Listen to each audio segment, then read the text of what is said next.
Am I the a-hole for telling my friend I can indeed tell that she got filler? Hi all, long time lurker, first time poster. I have a friend from college, let's call her Kelly. We've been out of school for a few years now and live in different states, but talk regularly and have been able to take a few trips to see each other over the years. Thanks to FaceTime, we talked face to face quite a bit. Kelly is gorgeous, very conventionally attractive, but she has always been insecure about having thin lips. She talked here and there about trying fillers, and I knew some point she would as it became so common and socially acceptable. Filler isn't for me, don't get me wrong, I'm vain too. I tape my forehead while I sleep and all that, and she knows it's not my style, but I never ever discouraged her from getting it. I never even did the whole, oh, but you don't need it thing, just stuck to, oh, cool, and moved on. It wasn't something we talked about very much. Fast forward, and Kelly is getting married this winter to a great guy, and we're all super happy for them. A few months ago, while we FaceTiming, I couldn't stop looking at how oddly her mouth was moving when she talked and realized she had finally gotten fillers. I didn't say anything and just tried to avoid staring at her mouth when she talked. Recently, we went on the bachelor trip, and this where I'm not sure if I'm the a-hole. A lot of the girls on the trip didn't know each other, so we were playing some icebreaker. I don't know. Wait, why would you go on a bachelor's trip if you don't know each other? Oh, I think she means she doesn't know her friends' friends. Okay, that makes sense. Someone suggested Never Have I Ever, so we were playing that and having cocktails. Towards the end of the game, I was running out of ideas, so I said, Never have I ever gotten injectables. It really had no big impact on the game. Half the girls were like, same, and the other half were like, wow, I love filler. We just moved on. No one seemed to be upset or like it even mattered. However, after the trip, Kelly and I were FaceTiming, and she was mad that I said that during the game. She said, I got filler and you couldn't even tell. What's your problem? Caught me super off guard because I literally don't have a problem with it. But that made me feel defensive, so I just said, actually, I could tell you got filler. I just didn't say anything about it. Now she's all mad and calling me judgmental, and I genuinely was so careful to stay neutral. So, am I the a-hole? Should I have lied and said I couldn't tell she had fillers and apologized for an opinion I don't actually have? I don't know. This is just weird. Why did she have to bring that up at the party, though? It's like she did that to get a reaction out of her or something. Because if her friend didn't get the injections, would she bring that up ever at the party? I don't think so. Am I the a-hole for wanting to break up with my husband after he called our autistic son a burden and said he wants to give him up for adoption? I, 30 female, have been married to my husband, 32 male, for 5 years. We've had our share of problems like any couple, but this one really shaking me to my core. We have a son, 5 male, who was diagnosed with autism about 2 years ago. Of course, it hasn't been easy, but I love him with all my heart. He's sweet, and despite the challenges, I can never imagine life without him. Lately, my husband has been acting different. He's more distant, like he's checked out emotionally. I chalked it up to stress from work, or maybe just that we're both overwhelmed trying to balance everything. But then I overheard something that I can't unhear. He was talking to a couple of his friends, and they were discussing kids, parenting, etc. One of his friends made some offhand comment about how hard parenting is, and that's when my husband just let loose. He started saying how our son is too much to handle and that he feels like he's a burden. He even mentioned that sometimes he wishes we could give him up for adoption. Like what? I couldn't believe it. At first, I thought maybe he was just frustrated and saying things out of anger or stress, but he kept going. He wasn't just venting. He said he missed the freedom we had before becoming parents and that he thinks it would be better for everyone if we weren't stuck with this life. I was absolutely crushed. How could he talk about our son like that? I would never give up on him, not for anything. He's not a burden. He's a beautiful boy who just needs more understanding and patience. Hearing my husband say those things about him just shattered me inside.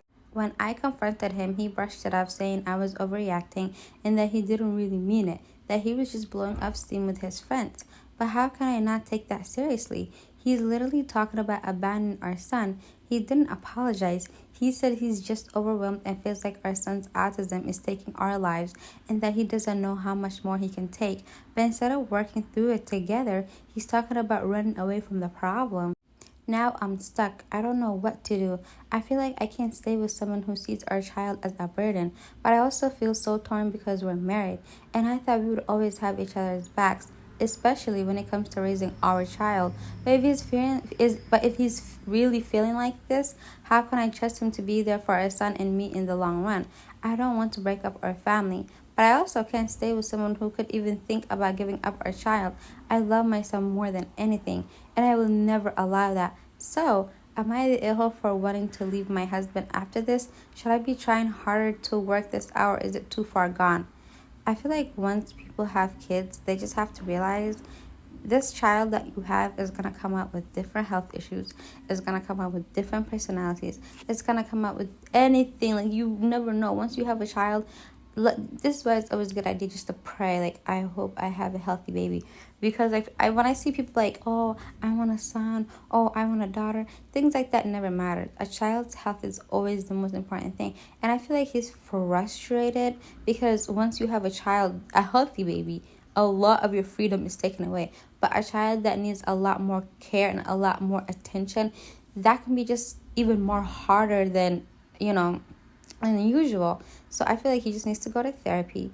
He just needs to calm his mind down. And if push comes to shove, if he thinks that he's too overwhelmed and too stressed and he can't be around this boy, he can simply ask for a divorce and get rid of his rights to custody or whatever it's called. Because at the end of the day, if you're so tired and stressed of seeing your own son 24/7, then instead of having this burden, instead of like having this resentment, because resentment is going to show one way or the other, instead of showing an innocent child who didn't deserve anything some resentment that you have towards their illness, then just for I don't know, like, just give up your rights and get a divorce and move on with your life. Top comment: caregiver burnout is a real thing. Take advantage of babysitters and respect care. Remember, you are more than just a pair of parents and act that way. With emotional pressure cooker cooled down, he will really engage with your son. And I don't know, maybe he just needs to seek therapy or something. Am I the a-hole for telling my daughter she actually has to do things to get celebrated? I have a 16-year-old daughter, Katie, and a 14-year-old Jake. Jake is more of an achiever. He's involved in sports, does great in school, and recently won an award for community volunteering. We have been celebrating his achievements, usually with dinner out. Katie, on the other hand, doesn't do much. She hasn't been putting effort into anything lately. She basically just goes to school, then exists in the house. She spends her free time on her phone or watching TV, doesn't have any hobbies or interests outside of her friend group, and doesn't put much effort into schoolwork. This results in her not getting many celebrations outside her birthday. We stopped forcing her to do sports or other clubs when she hit high school.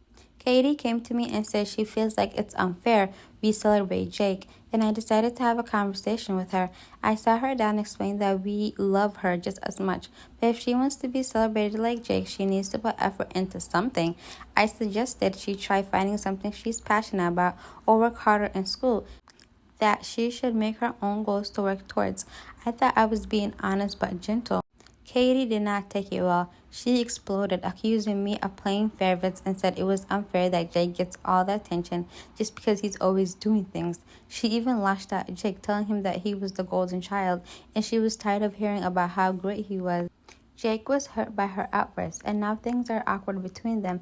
Katie has been avoiding both me and her brother since then, staying in her room or giving us the silent treatment.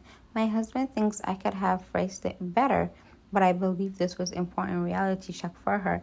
If she isn't doing anything, then there isn't anything to celebrate. Edit. For everyone claiming I never talk or I'm around my daughter, she literally just went to apple picking with her father this weekend. I am spending almost every day teaching her how to drive. We went school shopping and spa earlier this month. Her father is teaches her how to change tires. Wow, I can't speak today. How to change tires and how to work basics of the car. That's been happening every weekend for a month. Me and her have been watching a show every Thursday with her for months. That's just this month. So I guess they're engaging with her. She just doesn't want to do much outside of hanging out with her friends and, doing what lazy teenagers do. But at the end of the day, I'm glad that she gave. I hate when people don't give their kids a reality check. Because if you don't give your kid a reality check, like, there's a way to tell your child, like, hey, this is wrong of you. Your brother works hard. So if you want to be celebrated, put your passion into either schoolwork so you can be celebrated for your academics, or find a hobby and be good at it.